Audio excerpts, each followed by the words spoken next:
누군가의 틀렸음을 증명하려고 이 실험을 시작한 것은 아닙니다. 콘텐츠를 만들거나 강의를 팔기 위해서 한 것도 아닙니다. 몇 년 전 정원 예산을 살펴보다가 식료 품비를 아끼는 것보다 삼나무 판재와 아연도금 나사에 더 많은 돈을 쓰고 있다는 사실을 깨달았기 때문입니다. 그건 앞뒤가 맞지 않았습니다. 소규모 교회 정원일지라도 자급자족 정원의 목표는 단순한 쇼핑 목록의 변화가 아니라 진정한 독립입니다. 그래서 저는 우리가 첫 씨앗 꾸러미를 살 때 흔히 듣게 되는 가정들을 시험해 보기로 했습니다. 정원 화단의 모양 자체가 실제로 식물에 중요한지 아니면 단지 이웃에게 깔끔해 보이기 위한 것인지 확인하고 싶었습니다. 도구 창고 너머 햇빛이 잘 드는 곳에 일정한 크기의 땅을 마련했습니다. 그리고 5가지의 재배 구역을 설정했습니다. 공정한 승부를 원했습니다. 첫 번째는 고전적인 나무 상자형 틀밭이었습니다. 우리 모두 잘 아는 형태죠? 현대 미국식 정원의 전형적인 이미지입니다. 가로 4피트, 세로 8피트, 깊이 12인치로 만들고 프리미엄 배양토로 채웠습니다. 그 옆에는 상업적 농장에서 볼 수 있는 전통적인 고랑 정원을 만들었는데 긴 직선으로 흙을 갈아엎었습니다. 그 다음에는 원형 디자인에 중앙에 퇴비 바구니가 있어 토양에 지속적으로 영양을 공급한다는 키홀 정원을 시도했습니다. 또 한 구역은 무경운 방식을 사용해 형태를 잡지 않고 잔디 위에 퇴비만 층층이 쌓아 완전히 평평하게 두었습니다. 마지막 구역에는 다른 것들과 비교해 좀 이상해 보이는 것을 만들었습니다. 나무나 돌은 전혀 사용하지 않았습니다. 그저 유기물과 흙을 길고 높고 둥근 언덕 모양으로 쌓아 올렸을 뿐입니다. 마치 잔디 위에 놓인 빵 한 덩어리처럼 보였습니다. 이후 2시즌 동안 각 화단에 토마토, 고추, 잎채소, 뿌리채소 등 똑같은 작물을 심었습니다. 물도 똑같이 주었습니다. 햇빛도 똑같이 쬐게 했습니다. 하지만 몇 달이 지나면서 저를 좌절시키는 무언가를 알아차리기 시작했습니다. 가장 많은 돈과 시간을 들여 만든 화단, 즉 나무 상자 틀밭이 그룹 중에서 가장 취약한 시스템이었다는 사실입니다. 그것은 더 빨리 말랐습니다. 토양 온도는 낮과 밤 사이에 격하게 요동쳤습니다. 7월에 무더위가 시작되면 그곳의 식물들이 항상 가장 먼저 시들었습니다. 우리는 정원을 창고나 테라스처럼 우리가 짓는 구조물로 교육받곤 합니다. 우리는 그것을 건축적인 특징으로 취급합니다. 틀을 짜고 직각을 맞춥니다. 그리고 딱딱한 90도 각도 안에 자연을 가두려 합니다. 우리는 토양 아래 뿌리가 어떻게 느끼는지보다 뒷마당 베란다에서 정원이 어떻게 보이는지를 우선시합니다. 하지만 식물은 목공을 이해하지 못합니다. 그들이 이해하는 것은 수문학과 온도 안정성입니다. 토양을 상자 안으로 들어 올릴 때 우리는 본질적으로 식물을 베이킹 시트 위에 올려 공중에 띄워놓는 것과 같습니다. 바람과 태양에 노출되는 표면적을 넓혀 증발을 가속화합니다. 저는 이 아름답고 깔끔한 상자들을 만듦으로써 사실상 수분 문제를 야기하고 있었고 이를 해결하기 위해 끊임없이 물을 주어야 했다는 사실을 깨달았습니다. 저는 멀칭과 차광막으로 해결해야 하는 온도 문제를 스스로 만들고 있었던 것입니다. 화단 자체의 기하학적 구조와 싸우고 있었던 셈이죠. 평평한 고랑도 그리 나을 것이 없었습니다. 쉽게 다져졌고 봄에 폭우가 내리면 진흙 통로로 변했습니다. 키올 정원은 잘 작동했지만 구조가 복잡하고 4인 가족을 먹여 살릴 만큼 규모를 키우기 어려웠습니다. 하지만 돈도 들지 않고 철물점에 갈 필요도 없었던 그 이상한 둥근 언덕이 조용히 놀라움을 안겨주었습니다. 상자 속 토마토들이 메마른 모서리에서 수분을 끌어오느라 애쓰는 동안 언덕 위의 토마토들은 짙은 녹색을 띠며 열매가 무겁게 열렸습니다. 그들은 단순히 살아남는 것이 아니었습니다. 다른 화단에서는 볼 수 없었던 활력을 띠며 자라고 있었습니다. 제가 잘못된 것에 집중하고 있었다는 사실이 명확해졌습니다. 식물은 연결을 원하는데 저는 가두는 것에만 집중했던 것입니다. 가장 좋은 모양은 가장 정교하게 설계된 것이 아니었습니다. 숲의 바닥에서 흙이 자연스럽게 쌓이는 방식을 모방한 것이었습니다. 음식을 기르는데 가장 효율적인 기술은 삼나무 판자가 아니라는 사실이 드러났습니다.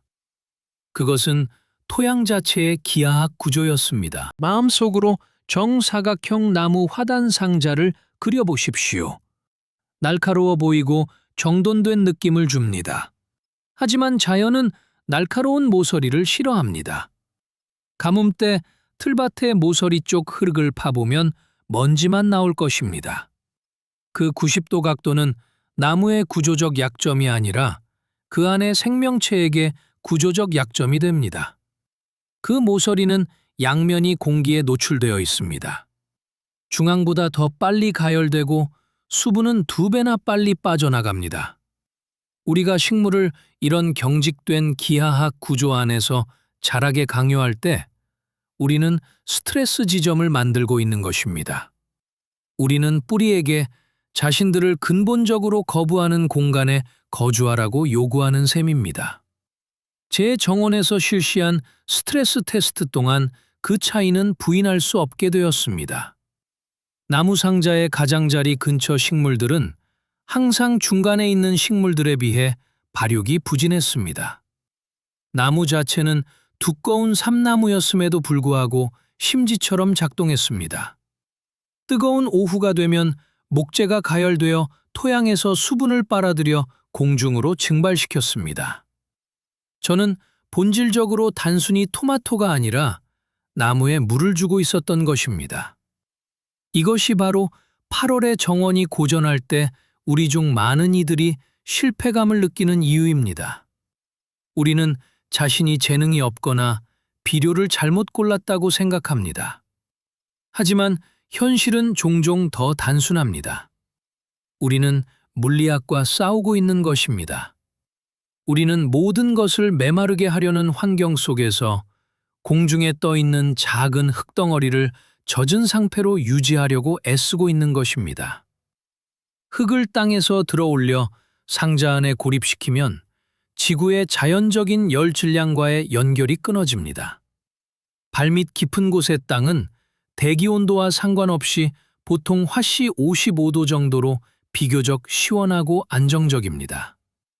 토착 토양은 이러한 안정성의 혜택을 받습니다. 하지만 들어올린 상자는 그런 열 배터리로부터 차단됩니다. 공기에 둘러싸인 채 지표면 위에 놓여 있습니다. 찬 공기가 지나가면 상자 속 토양은 즉시 차가워집니다. 폭염이 닥치면 구워집니다.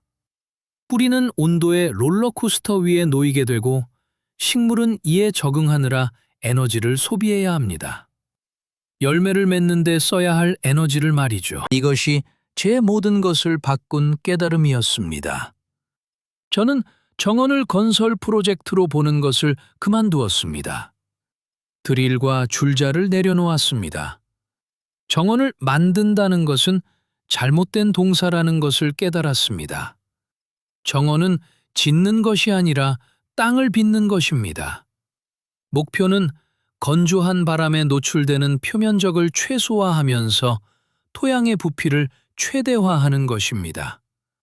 땅에서 떨어져 있는 모양이 아니라 땅을 껴안는 모양을 원해야 합니다. 제가 만든 언덕을 보았습니다. 모서리가 없었습니다. 바람을 맞을 수직면도 없었습니다. 그것은 연속적인 곡선이었습니다.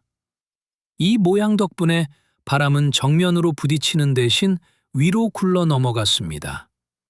증발률이 급락했습니다. 내부의 토양은 아래의 땅과 분리되지 않았습니다. 그것의 연장이었습니다. 지렁이, 수분, 그리고 온도는 심토의 깊은 저장고에서 뿌리구역까지 자유롭게 오르내릴 수 있었습니다. 직선과 경직된 경계에 대한 집착을 버림으로써 저는 단지 판재 비용만 아낀 것이 아니었습니다. 저는 방해하지 않고 물러나 지구에 연력하기 저를 대신해 힘든 일을 하도록 내버려둔 것입니다. 실험의 승자는 가장 비싼 가격표를 단 시스템이 아니었습니다. 풍경 그 자체와 가장 닮은 것이 승자였습니다. 저는 그것을 대지 윤곽 시스템이라고 부르는데 흙더미라고 부르는 것보다 듣기 좋기 때문입니다. 하지만 이 개념은 아주 오래된 것입니다. 원예계에서는 휘겔 컬처나 영구 틀밭에 대해 속삭이는 것을 들을 수 있을 것입니다. 하지만 이것이 왜 작동하는지 이해하기 위해 어려운 독일어 단어가 필요하지는 않습니다. 그저 언덕이 어떻게 작동하는지 보기만 하면 됩니다. 승리한 모양은 길고 둥근 언덕입니다. 중앙 높이가 약 2-3피트 정도 되고 양옆으로 지면까지 완만하게 경사집니다. 바닥 너비는 보통 3-4피트 정도입니다. 멀리서 보면 뒷마당에 긴 파도가 치는 것처럼 보입니다. 그것을 지탱하는 목재도 없습니다. 금속 모서리도 없습니다. 그저 스스로 설 수 있도록 구조화되고 빚어진 흙일 뿐입니다. 이 모양으로 바꾸면 정원을 컨테이너처럼 취급하는 것을 멈추게 됩니다. 나무 상자는 컨테이너입니다. 그것의 역할은 재료를 안에 가두는 것입니다. 하지만 등고선 화단은 생물학적 엔진입니다. 그것의 역할은 뿌리가 뻗어나가게 하는 것입니다. 이것은 사고방식의 결정적인 전환입니다. 토마토 식물이 상자에서 자랄 때 그 뿌리는 결국 나무 측면에 부딪힙니다. 뿌리는 방향을 틀고 휘감기며 밀집됩니다. 우리가 그들을 위해 만든 감옥에 갇히는 것입니다. 하지만 등고선 화단에서 뿌리는 자유롭습니다. 중앙의 핵으로 깊이 파고들거나 경사면을 따라 옆으로 퍼질 수 있습니다. 벽에 부딪히는 일이 없습니다. 태양이 목재를 굽고 있는 뜨거운 구역에 닿을 일도 없습니다. 그저 더 많은 흙을 발견할 뿐입니다.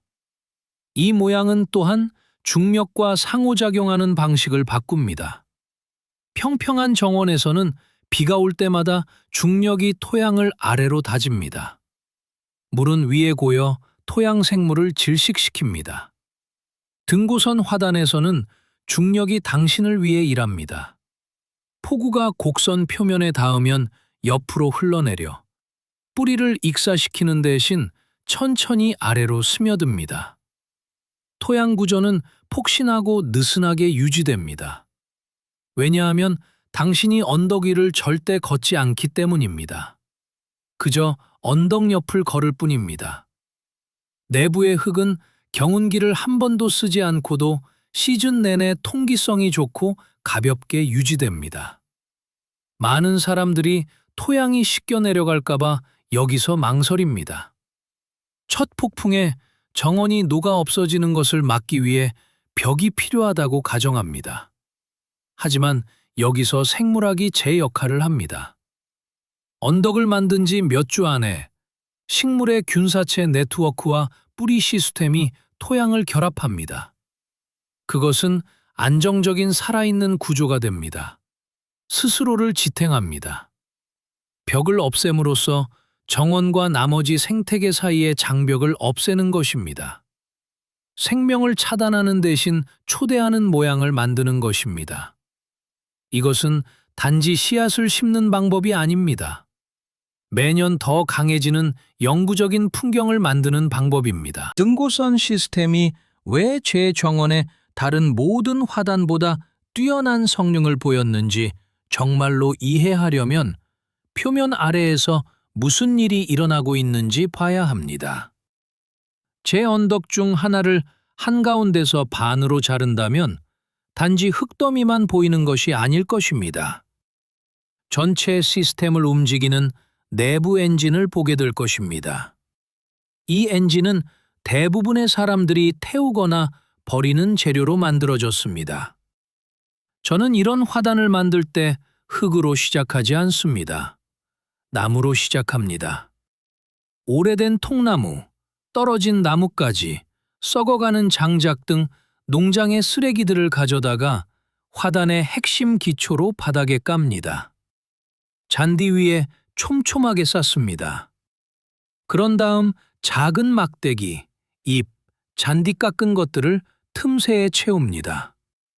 이렇게 견고한 유기물 핵을 갖춘 후에야 겉흙과 퇴비로 덮습니다. 이것은 직관에 어긋나 보일 수 있습니다. 우리는 정원에서 잔해를 치우라고 배웠지 묻으라고 배우지 않았습니다. 하지만 그 나무를 묻음으로써 당신은 몇 년 동안 정원에 전력을 공급할 생물학적 배터리를 설치하는 것입니다. 그 물리학적 원리는 이렇습니다. 나무는 본질적으로 딱딱한 스펀지입니다. 봄에 폭우가 내리면 땅에 묻힌 나무 핵이 물을 흡수합니다. 무겁게 젖어듭니다. 그러다 계절이 바뀌고 여름 태양이 지표면을 굽기 시작하면 그 나무는 수분을 머금고 있습니다. 그것은 지면보다 높은 화단 내부의 지하 수면을 형성합니다. 전통적인 평면 정원이나 들어올린 상자에서는 물이 배수되거나 증발하여 토양을 건조하게 만듭니다. 하지만 나무 핵이 있는 등고선 화단에서는 수분이 중앙에서 바깥쪽으로 천천히 방출됩니다. 식물에 가장 필요할 때 뿌리 구역으로 수분을 공급합니다. 잔디가 갈색으로 변하고 장화 밑에서 바스락거리는 가뭄 한복판의 정원에 나가 이 언덕 옆면을 손으로 파본 적이 있습니다. 3인치만 들어가면 흙이 시원하고 축축했습니다. 제가 그 물을 준 것이 아닙니다. 언덕이 한 것입니다. 이것은 식물의 행동을 바꿉니다. 표면에 물을 주는 정원에서는 뿌리가 스프링클러 물이 닿는 상단 근처에 머물게 되며 이는 식물을 취약하게 만듭니다. 이 시스템에서 뿌리는 언덕 깊은 곳에 수분 저장고를 감지합니다. 아래로 파고듭니다. 분해되는 나무 핵에 스스로를 고정합니다. 이것이 식물을 믿을 수 없을 정도로 회복력 있게 만듭니다. 식물들은 당신이 퇴근하고 호스를 들고 오기를 기다리지 않습니다. 그들은 당신이 화단의 지질 구조 속에 구축한 저수지에서 물을 마십니다. 시간이 지나면서 그 나무는 천천히 분해됩니다. 부패하면서 아주 적은 양의 열을 발생시켜 가을의 재배 기간을 연장해 줍니다. 또한 영양분을 방출하여 화학 비료를 추가할 필요 없이 토양 생물에게 천천히 먹이를 공급합니다. 당신은 더 이상 식물에게 물과 비료를 다루는 사람이 아니게 됩니다. 대신 스스로 물을 주고 먹이를 주는 시스템의 설계자가 됩니다. 언덕을 쌓는 힘든 일을 한 번만 하면 그 다음 10년 동안은 자연이 유지 관리를 하게 내버려 두면 됩니다. 평평한 정원 화단이나 들어올린 상자를 볼 때 당신은 2차원적인 표면을 보고 있는 것입니다. 당신이 산 목재의 면적에 제한을 받습니다. 폭 4피트의 상자를 만들면 재배 공간은 가로로 정확히 4피트입니다. 하지만 자연은 평면에서 일하지 않습니다. 산과 언덕은 평지보다 표면적이 더 넓습니다. 이것이 등고선 시스템의 숨겨진 수학이며 사람들이 마침내 삽을 내려놓고 쇠포크를 들게 만드는 결정적인 대목입니다. 흙을 높고 둥근 아치형으로 빚음으로써 당신은 본질적으로 재배 표면을 구부리는 것입니다. 폭 4피트의 땅에 줄자를 평평하게 놓으면 48인치가 나옵니다. 하지만 그 똑같은 줄자를 3피트 높이 언덕의 곡선 위에 걸치면 동일한 점유 면적에서 6, 7피트의 재배 표면을 얻을 수 있습니다. 땅을 더 사지도 않았습니다. 울타리를 넓히지도 않았습니다. 그저 이전에는 보이지 않았던 수직 공간을 열었을 뿐입니다. 제 경험상 이 모양은 마당의 똑같은 지점을 차지하는 평평한 화단보다 재배 면적이 약 30도 40% 더 많습니다.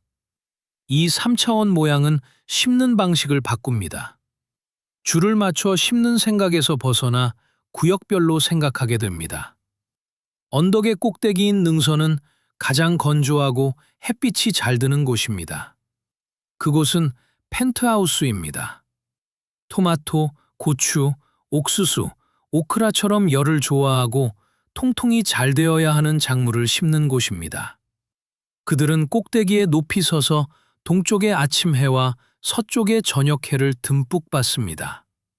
그리고 경사면이 있습니다. 여기서 마법이 일어납니다. 중력이 능선에서 수분을 아래로 끌어내려 언덕의 측면은 지속적으로 촉촉하게 유지됩니다. 이것은 뿌리 채소에 완벽합니다. 저는 언덕의 어깨 부분을 따라 당근, 비트, 양파를 심습니다. 흙이 밟히지 않아 폭신하기 때문에 당근은 저항 없이 곧게 아래로 자랍니다. 딱딱한 지층에 부딪히지 않습니다. 그저 부드러운 흙을 뚫고 미끄러지듯 자랍니다. 하지만 이 시스템의 가장 정교한 부분은 태양을 관리하는 방식입니다. 평평한 정원은 어디든 똑같은 햇빛을 받습니다. 등고선 화단은 미세 기후를 만듭니다.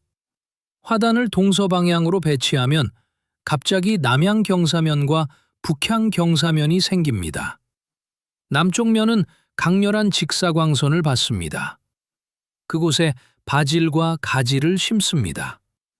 그들은 그 뜨거운 곳에서 번성하지만 북쪽 면은 언덕 꼭대기 자체에 의해 그늘이 집니다.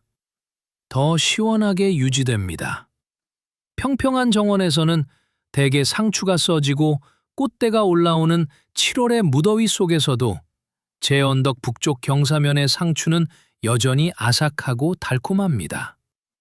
산의 그림자 속에 살고 있기 때문에 여전히 봄이라고 생각하는 것이죠. 화학물질 대신 기하학을 이용함으로써 저는 같은 화단에서 불과 몇 인치 떨어진 곳에 서늘한 날씨 작물과 더운 날씨 작물을 동시에 기를 수 있습니다. 대부분의 정원사는 첫 서리를 정지 신호로 봅니다. 그것은 그해 땅과의 관계가 끝났음을 의미합니다. 호수에 물을 빼고 도구를 창고에 넣고 시즌이 끝났음을 받아들입니다. 하지만 나무 상자에서 거대한 대지 윤곽 화단으로 옮겨가면 토양은 공기와 같은 달력으로 움직이지 않는다는 것을 깨닫게 됩니다. 기온은 영하로 떨어질지 모르지만 이 정도 크기의 언덕은 관성을 가집니다. 그것은 거대한 열 플라이 휠처럼 작동합니다. 등고선 화단은 수천 파운드의 축축한 흙과 유기물로 채워져 매우 무겁고 밀도가 높기 때문에 온도 변화에 저항합니다. 가열되는 데 오랜 시간이 걸리지만 식는 데는 더 오랜 시간이 걸립니다.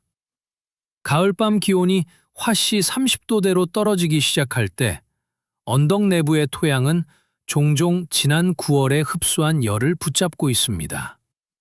잔디가 하얀 서리로 바스락거리는 쌀쌀한 11월 아침에 정원에 나가 언덕에서 자라는 채소들이 전혀 얼지 않은 것을 본 적이 있습니다.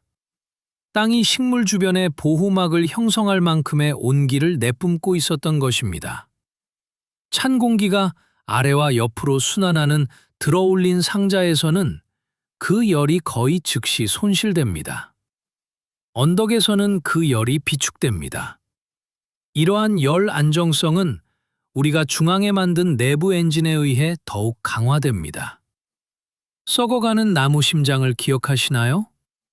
부패는 연소 과정입니다. 그것은 느린 생물학적 불꽃입니다. 박테리아와 곰팡이가 화단 깊숙한 곳의 통나무 속에 있는 탄소를 분해하면서 열의 형태로 에너지를 방출합니다. 빵을 구울 정도는 아니지만 평지가 휴면에 들어간 후에도 뿌리 구역을 활성 상태로 유지하기에는 충분합니다. 당신은 본질적으로 매우 느리고 온화한 히팅 패드 위에 정원을 심는 셈입니다. 이 내부의 온기는 미생물을 살아있게 유지하며 이는 당신이 안에서 불가에 앉아 커피를 마시는 동안에도 지렁이가 토양을 계속 개선하고 통기성을 높이고 있다는 뜻입니다. 이것은 식량 시스템의 신뢰성을 바꿉니다. 우리는 흔히 수학의 절정기, 8월에 토마토를 몇 파운드나 얻느냐에 집착합니다. 하지만 진정한 식량 안부는 계절의 가장자리에 달려 있습니다. 얼마나 일찍 시작할 수 있고 얼마나 늦게까지 갈 수 있느냐의 문제입니다. 등고선 모양은 여기서도 도움이 됩니다. 봄에는 언덕의 가파른 각도가 평지보다 낮은 고도의 태양을 더 직접적으로 마주합니다. 더 빨리 따뜻해집니다. 평평한 잔디밭에서 눈이 녹기 몇 주 전에 언덕의 남쪽 면에서 눈이 녹습니다. 덕분에 이웃들이 여전히 진흙이 마르기를 기다리는 동안 완두콩과 시금치를 심을 수 있습니다. 이 시스템은 계절 사이를 연결합니다. 변덕스러운 날씨의 격한 변화를 부드럽게 완화해 줍니다. 균형을 찾으려는 자연의 경향과 함께 일할 때 당신은 늦설이나 이른 추위에 대해 공포를 느끼지 않게 됩니다. 열 질량이 당신을 대신해 일하고 있다는 것을 알기 때문입니다. 당신은 정원이 성과를 내도록 강요하는 것이 아닙니다. 그저 거대한 생명체가 스스로 평형을 유지하려는 물리학에 의지할 뿐입니다. 정원은 계절적인 취미에서 1년 내내 존재하며 항상 준비되어 있고 항상 작동하며 다음 씨앗을 위해 조용히 준비하는 존재로 변합니다. 이 시스템이 제 삶에 가져온 가장 큰 변화는 단지 토마토의 크기가 아니었습니다. 제 토요일 아침에 일어난 변화였습니다. 수년 동안 저는 주말을 정원을 관리하는 데 보냈습니다. 저는 나무 판자의 썩은 부분을 수리했습니다. 비싼 배양토 봉지를 섞었고 마당 곳곳으로 호스를 끌고 다녔습니다. 저는 정원을 위해 일했습니다. 이제 정원이 저를 위해 일합니다. 땅의 자연스러운 모양과 싸우는 것을 멈추면 긴박함이 사라집니다. 물 주는 날을 하루 놓쳤다고 걱정하지 않게 됩니다. 썩어가는 나무가 산도를 조절해주기 때문에 pH 균형에 대해 안절부절 못하지 않게 됩니다. 불안은 조용하고 꾸준한 예측 가능성으로 대체됩니다. 철물점과의 연결고리를 끊는 데서 오는 깊은 안도감이 있습니다. 우리는 음식을 기르는데 신용카드가 필요하다고 교육받아 왔습니다. 우리는 삼나무, 아연 도금 나사, 플라스틱 라이너, 그리고 화학 비료가 필요하다고 생각합니다. 하지만 등고선 화단을 만들 때 당신의 재료 목록은 그저 흙, 나무, 그리고 시간뿐입니다. 이제 저는 비료 코너를 쳐다보지도 않고 지나칩니다. 그들이 파는 것은 제게 필요 없습니다. 제 정원은 스스로 비옥함을 생성합니다. 식료품점에 대한 식량 의존도가 낮아진 것도 사실이지만 그 음식을 기르기 위한 공급망에 대한 의존도 또한 낮아졌습니다. 그것은 단지 신선한 고추 몇 개를 갖는 것과는 전혀 다른 차원의 독립입니다. 그것은 안보처럼 느껴집니다. 우리 중 많은 이들이 찾고 있는 마음의 평화를 가져다 줍니다. 형편이 어려워지거나 물가가 올라도 돈을 요구하지 않는 시스템이 뒷마당에 있다는 것을 아는 안도감입니다. 그것은 칼로리로 이자를 지급하는 저축계좌입니다. 이제 창문을 밖을 내다볼 때 저는 유지관리가 필요한 프로젝트를 보지 않습니다. 제가 아무것도 하지 않아도 매년 더 좋아지는 살아있는 시스템을 봅니다.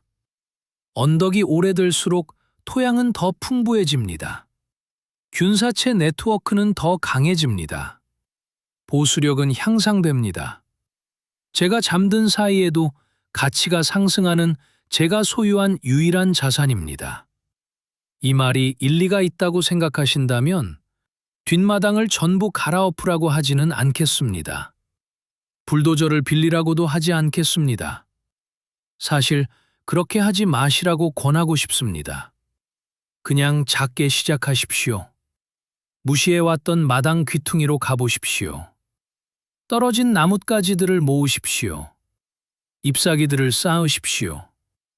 흙을 퍼서 단순하고 소박한 언덕을 만드십시오. 그 위에 씨앗 몇 개를 심으십시오. 그리고 그저 지켜보십시오. 물이 어떻게 움직이는지 보십시오. 식물들이 어떻게 스스로를 지탱하는지 보십시오. 한꺼번에 다 할 필요는 없습니다. 그저 땅에 삽을 한 번 꽂고 자연이 무엇을 하고 있는지 안다는 것을 믿기만 하면 됩니다. 대자연은 아주 오랫동안 이런 방식으로 숲을 길러왔습니다. 그녀는 당신의 저녁 식사 또한 기꺼이 길러줄 것입니다. 이 실험이 당신의 발밑에 있는 토양을 바라보는 방식을 바꾸었다면 채널 구독과 영상 좋아요를 눌러주세요. 우리는 현대의 편리함에 가려졌던 자연의 법칙을 밝혀내고 있습니다. 함께 더 회복력 있는 미래를 일구어 나갑시다. 지구 깊숙한 곳으로 떠나는 우리 여정의 다음 장이 곧 시작됩니다.